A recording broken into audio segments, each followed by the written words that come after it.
Welcome.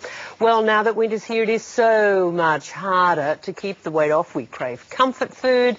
We're sometimes a lot less active in winter. But according to a new study, it could actually be a lack of sleep that is contributing to your weight gain. Yes, that's right. Fatigue can make you fat. I am so fascinated with this. To keep yourself slim and healthy, fitness expert Shannon Cleary joins us. Music to my ears, Shannon. Isn't it? I'm not getting enough sleep. That's why I'm feeling fatter. Well, fatigue, F-A-T-igue, makes you fat. So the good thing is we now know that if we can improve on our sleep and the quality of our sleep, that perhaps we could slim down. Okay. Is there any science behind this? There is science behind it because sleep or lack of sleep can really affect your hormones, and hormones govern everything. Now, the hormone in particular that can be really put out of whack is the cortisol hormone, and that's your stress response hormone. This can then trigger your adrenal glands, which then triggers all kinds of illnesses and disease and sugar cravings, which lead to weight gain. And well, we all know that, you know, sleep and well, not necessarily sleep and weight gain, but now you're explaining if you are constantly tired, that everything's out of whack and you compensate and eat comfort food a lot more, and then you don't feel like exercising. You really lose motivation. Now, back in the 80s, for example, when aerobics was all the trend and we were all running and playing tennis and doing aerobic classes, you know, there's a couple of, bit of the old footage there. I remember this well. I've still got that leotard. Sorry. Well, you know what? This aerobic activity was fantastic in the 80s, and it really had a place. But think about how we lived in the 80s compared to how we live today.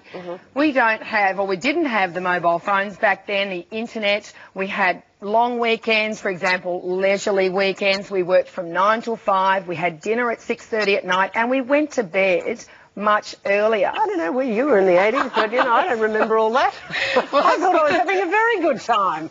Unfortunately today, you know, we're all living on a treadmill. We are constantly running on a treadmill, and we're not getting enough sleep, and that sleep is contributing to us eating, well, poor quality food. Yeah, so being sleep deprived equals eating comfort food a little bit more? Craving sugar because you're so fatigued, so you're constantly looking for that next coffee. You're constantly looking for that next sugar hit. So you make poor selections of food. Yeah. You also end up with, like, blue circles under your eyes. Well, I'm just looking at some of these signs here of adrenal fatigue. I mean, seriously, this is scientifically based. Yeah, and also going to the loo a lot at night. A lot of people don't sleep right through the evening, and they actually get up in the night and go to the toilet perhaps 3 to 5 times because your adrenal glands sit on top of your kidneys. So if they're constantly under stress, you'll urinate all night, which then gives you broken sleep, and you wake up in the morning like you've been hit by a bus. And you get tired in the evenings, tough to get up in the morning, and you need the coffee and the hits.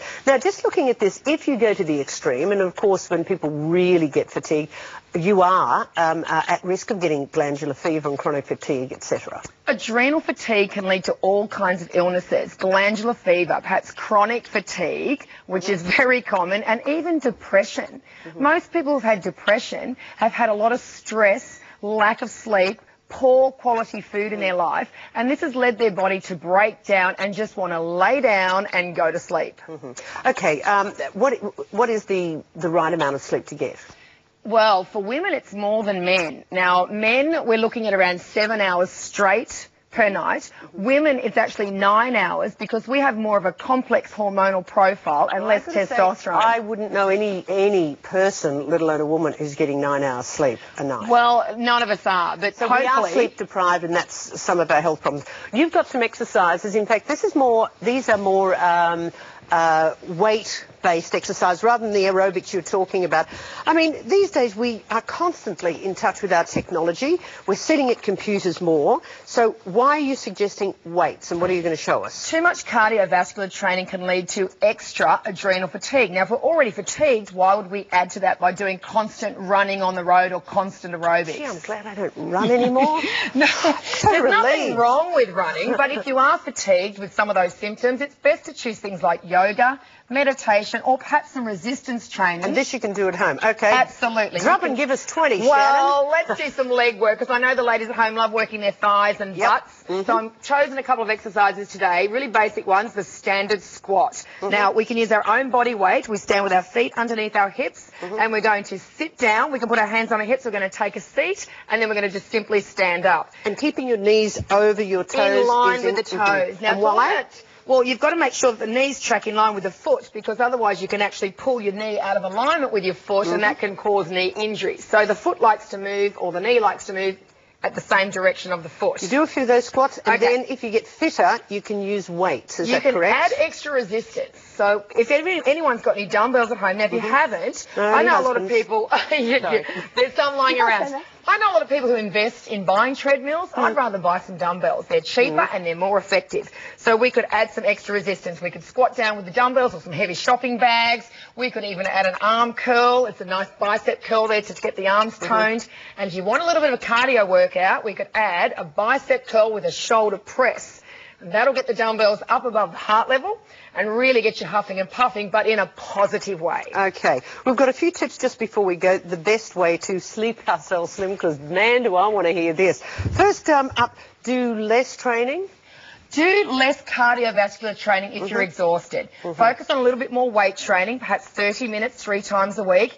If you are adrenally fatigued, look at rearranging your lifestyle. Research shows that if you can sleep between 5:30 a.m. and 9:30 a.m., you will repair your adrenal glands more so than going to bed earlier.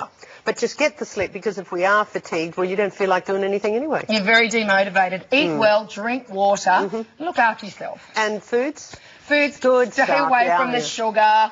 All right, I say it time and time again. Drink more water as well. Like most people are dehydrated, and that can really stress the body also. And drink how much water? Because we hear, how many litres a day should we drink? 2 to 3. And if you're training regularly or sweating, you should actually really focus on around 3 litres a day. Okay. I'm feeling much better because I'm just going to sleep myself skinny now. Lay down. Shannon Cleary, thank you very much. Well, coming up here is a